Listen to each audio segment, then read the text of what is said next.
has an established pedigree across all forms of entertainment. From Twice Told Tales by Nathaniel Hawthorne in 1837 to Clive Barker's Books of Blood in the mid-80s, and with the likes of Blackwood, Poe and Lovecraft in between, short story horror writing has long been a popular format. Largely regarded as the first published horror anthology, Twice Told Tales is a collection of mostly previously published stories from The Token, an annual illustrated gift book published in Boston. The author of Twice Told Tales, Nathaniel Hawthorne, was born on July 4th, 1804, in Salem, Massachusetts. His great-great-grandfather was John Haythorne, a Puritan, and one of the judges who presided at the Salem witch trials of 1692. In 1842, Edgar Allan Poe reviewed Twice Told Tales for Graham's magazine, concluding that Hawthorne was a man of indisputable genius. By this time, Poe, also from the state of Massachusetts, had already written his own collection of short stories for publication. This collection, titled Tales of the Grotesque and Arabesque, was published in 2 volumes in 1839.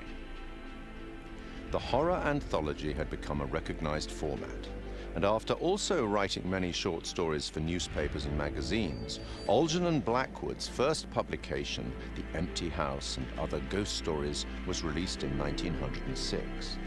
Blackwood went on to write such classics as The Willows and The Wendigo, which was first published in another anthology, The Lost Valley and Other Stories, in 1910. Fast forward 74 years to 1984 and the first publication of Books of Blood. Each book was a collection of horror stories written by British author Clive Barker, the first of which catapulted Barker to legendary status in horror writing, with Stephen King proclaiming him the future of horror. Several of the stories from Books of Blood have been adapted successfully for film, including Rawhead Rex and The Midnight Meat Train. Barker adapted The Yattering Jack in 1986 for use in George A. Romero's anthology TV series Tales from the Dark Side. I take it you will remain. Short-form storytelling arrived on a new medium in 1938 when the radio show The Mercury Theatre on Air broadcast an adaptation of Dracula. I have never seen Count Dracula by day. At sunrise, at the first cockcrow, he is gone. The series was the creation of Orson Welles and John Houseman and became most famous for its broadcast of War of the Worlds, which terrified listeners, believing that the alien invasion was a reality. From 1942, the radio drama series Suspense broadcast more than 90 short plays on CBS radio for 20 years, often featuring some of Hollywood's leading stars. Initially, the series seldom used material that would be classified as horror, fantasy, or science fiction, but by the late 50s, this became a regular occurrence, including material such as H.P. Lovecraft's The Dunwich Horror. One episode, The Hitchhiker, broadcast in 1942, featured a performance by Orson Welles and was later adapted for an episode of The Twilight Zone in 1960. 1947 saw the debut of Quiet Please, a radio horror and fantasy series created by Willis Cooper.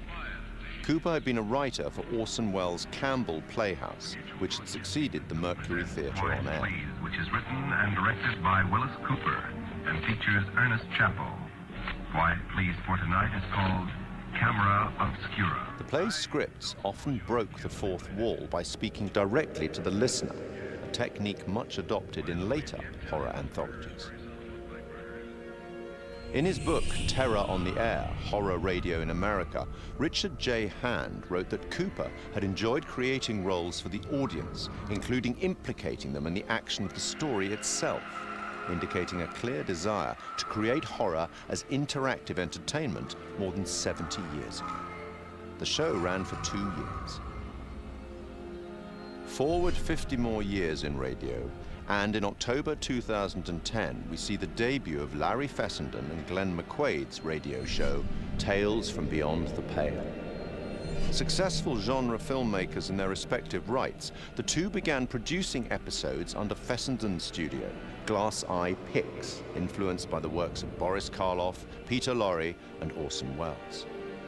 Fessenden would later partner with the show's sound designer, Graham Resnick, to write the scripts for Supermassive Games' critically acclaimed horror debut, Until Dawn, and for the first game in their Dark Pictures horror anthology, Man of Medan.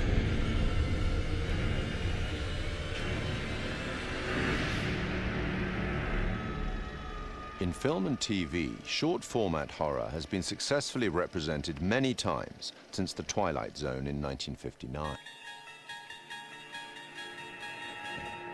Created and presented by Rod Serling, The Twilight Zone ran for 5 seasons on CBS from 1959 to 1964. Each show was a standalone story featuring characters faced by surreal and often disturbing events.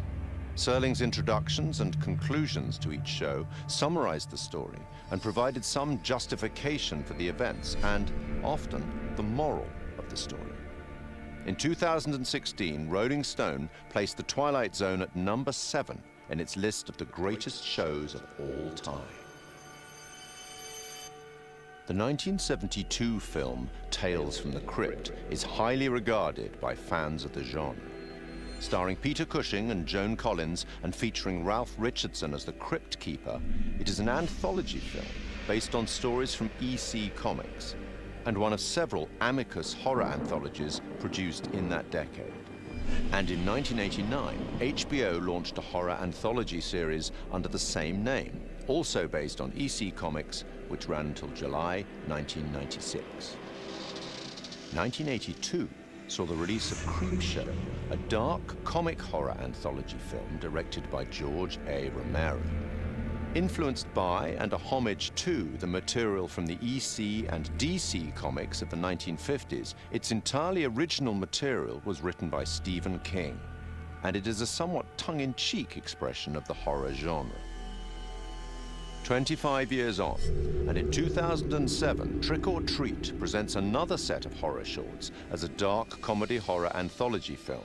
And then, in 2012, a very different anthology film with a very different tone, VHS. Created by Brad Miska and Bloody Disgusting, an American horror genre website and film production company, VHS is a much darker horror anthology film. Comprising 6 short horror stories and linked by a found footage theme, 2 of the stories, Second Honeymoon and Tuesday the 17th, were written and directed by Ty West and Glenn McQuaid. Other examples in film and TV that are more than worthy of mention are Roger Corman's 1962 anthology, Tales of Terror, based on 3 Edgar Allan Poe short stories and featuring Peter Lorre, Vincent Price, and Basil Rathbone. The 1963 Italian horror anthology, Black Sabbath, narrated by Boris Karloff. The TV series Night Gallery, a spiritual successor to, or certainly a close relative of, The Twilight Zone, fronted again by Rod Serling and focusing more directly on horror, which ran from 1969 to 1973. Stephen King's Cat's Eye of 1985. John Carpenter's 1993 film Body Bags, featuring the likes of Sam Raimi, Wes Craven, and Mark Hamill. And Southbound, a 2016 road trip horror anthology by a number of the collaborators on VHS. From written fiction through radio, cinema, and TV, and now video games, horror anthology is a format that both creators and horror fans enjoy. And it's a format that has existed for almost 200 years. Long may it continue.